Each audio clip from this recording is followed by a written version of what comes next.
I'm Jo and welcome to today's video.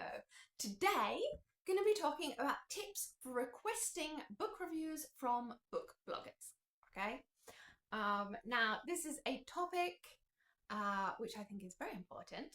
I have been on both sides of the fence on this, both as an author and as a book blogger.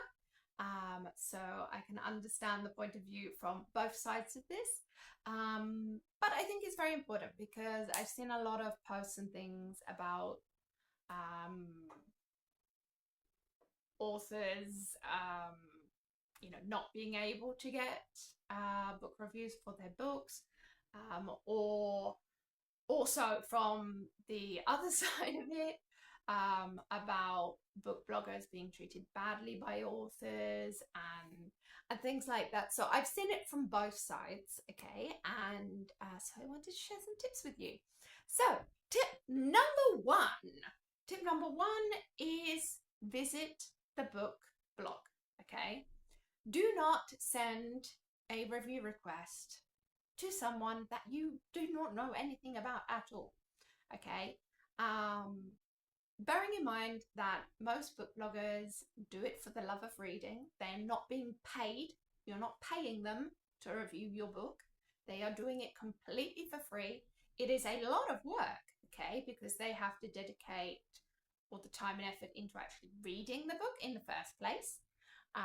So, if this is a full-length novel, even for the fastest of readers, they are giving you several hours of their life. And then there's the putting together of the post, the writing up of the review, the promoting the post as well on social media and the marketing and things like that. That's a lot of work. That's a lot of time, a lot of hours to put this all together. And, book bloggers in general, they're out there to share the love of reading, okay? They're not out to slam authors. And if they are, then they should really reconsider what their niche is. But they want to do it, so they put in a lot of time and effort into doing this. So the least you can do as an author is visit their book blog, check out some of the other reviews and things that they have done on their site. And number two, visit their review policy page. Okay, now most book bloggers will have a page on their blog where they go into details about what kind of books they like. Firstly, if they are open to reviews, okay?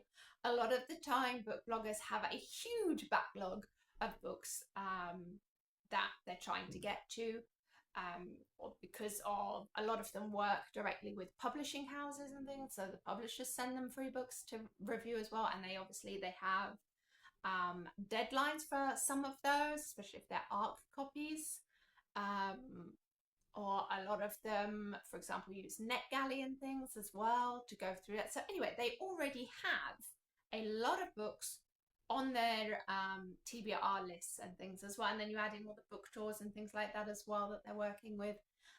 So if you are approaching them as an independent, trying to get a book review, check that they are actually available to take on some kind of extra books as well. That's always a good move. And to check out their policy to make sure that your book actually is in line with the sort of books that they read, okay?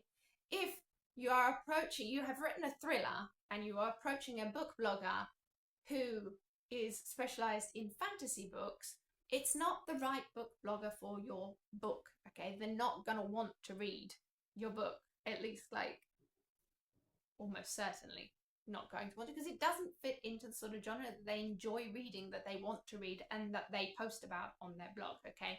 So you are much better off trying to find the book bloggers that actually fit your book as well. It will get you more positive reviews, it will stop you wasting their time and yours, and just overall better for everyone. Okay, so now you know that they're a good fit for you, you're ready to write the email and everything, you've visited their site, maybe commented on some of their past posts as well. We do notice these things. And so you know they're a good fit for you. So now you're going to write the email to them. Now, something else that is very important here, and for me is a huge turn off, it's almost guaranteed that I'm not even going to finish reading the email, is if you start it with "Dear Sir." Okay, now this is because if you have visited my site, then it's very clear that I'm female. Okay, so I mean, apart from the fact that my brand is my name, and so very simple to be able to address me with my name. Most book bloggers will have their name on their blog somewhere. In fact, I highly recommend checking out the About page on book blogs when you visit them, because that will give you some information about them. Okay.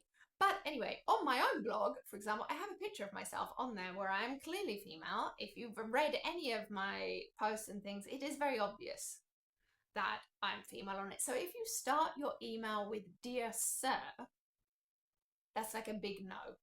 Okay, and I'm not the only one that thinks this. Okay, so yeah, it's really minimal effort on your part as an author to find out this information. Considering the amount of hours of work that the book blogger is going to put in to your review and the promoting of your review, and how much visibility that is going to get you for your book, particularly on high traffic sites, the least you can do is visit the site and get the name and genre right on it. Okay, now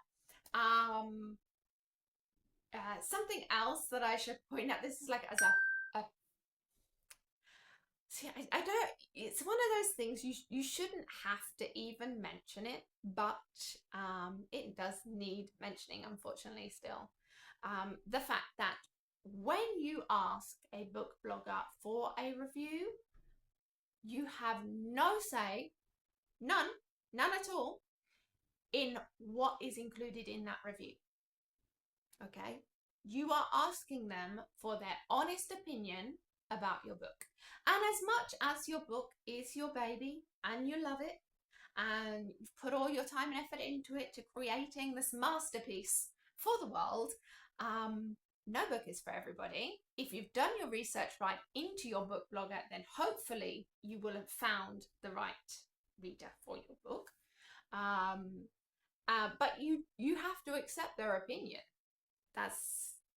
It's a given. You don't get to dictate the star rating that they give you. You don't get to dictate what gets included in the review or anything like that. And for the most, you don't even get to dictate, when the review will be published. Okay, you can ask them nicely if you're organizing a tour for your book, and so you would like it within a specific time frame. But you don't get to give the time frame on it. Okay. And you have to accept that. If you're out requesting reviews, then that is 100% needs to be accepted. That is normal, decent behavior, and shows respect for the book blogger. So bear that in mind. And also, whilst we're talking about these kind of things, there's also post review as well. Just good manners. Thank them. Okay, so when the book review does get published, regardless of the rating they gave your book, thank them for their time. Thank them for their time, because they put a lot of time into it. And it's still a review. And I would just, again, I've said this numerous times over the years, but a 3-star review is a good star review rating. It means they liked the book. It didn't wow them, but they did. It's a positive rating. Okay, it's not bad. Obviously, we all want 5-star reviews. Realistically, that's not going to happen. And as a reader, if I am going to look at the review section when buying a book, and I am going to check out reviews for it, I would much prefer to read a review where it's, a 3 or 4 star, but the reviewer goes into why for them personally, because for another reader, the things that they think are negative about it might actually be the things that you like in your books, and so will make you want to go and read it. Okay, having a balanced review with pros and cons is a lot more valuable than it was amazing. And that's it. Okay, so I think this also needs to be accepted a little bit more across the board. And for the love of whatever you consider holy, never criticize the book reviewer and their review. Like I said before, you have no say in what gets included and things in it.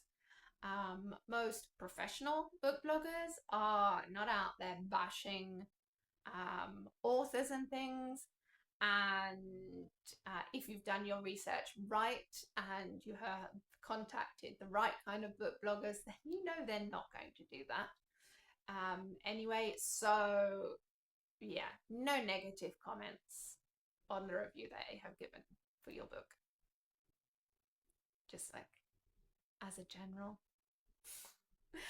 Anyway, I have written a blog post which goes into more details about this, with lots of links to other bloggers as well, other book bloggers that have shared their own opinions as well, their own tips and things in various blog posts. I will link that blog post up for you so you can go check that out.